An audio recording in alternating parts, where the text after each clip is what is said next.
Bill played a Telecaster, but he wasn't very pleased with it.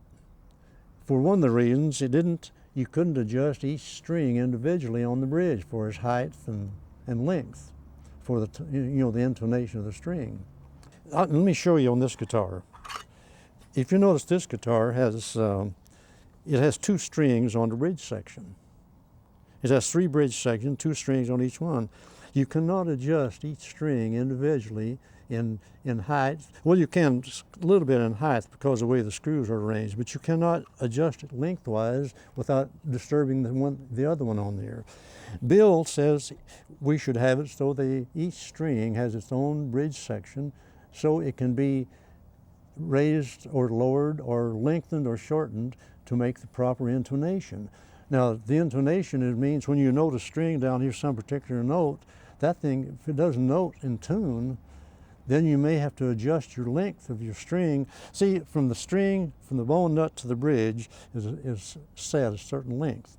And all these other notes are set accordingly because of that string length.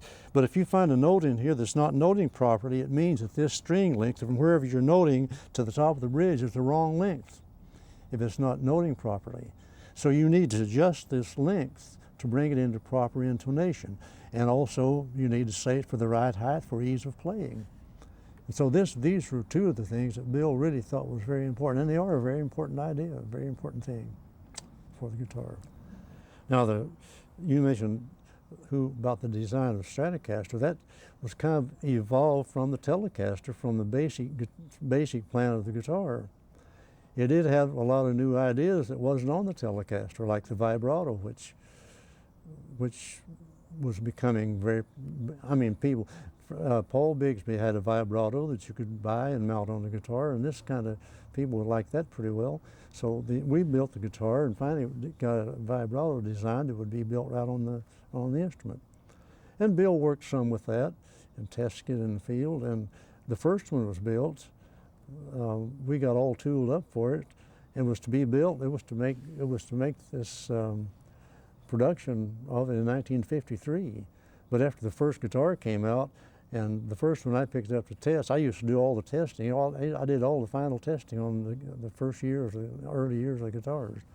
And the first guitar I picked up, I said, "Oh, yeah, there was something wrong with this. It doesn't sound right." The vibrato was killing a lot of the tone. It had a dead, weak, tinny sound.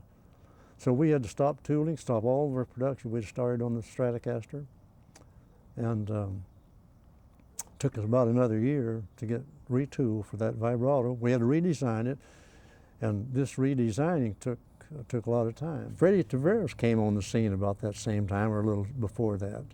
And Freddy was a very important fellow, very important man in helping. And Freddy did a lot in helping redesign this vibrato unit. And before it finally came out actually I think the guitar came out in September 1954 when on that. Now Bill was one of the people like this cutaway on the body, which you see the cutaway on the front and the top and the back of the Stratocaster guitar. He liked it because he said this sharp edge on the body cut into his ribs, body hurt. And he and another man, Rex Gallion, also was another man that used to press us hard and make some changes on it. And between those two, I know those two, both of them were very, very helpful in getting that done. Another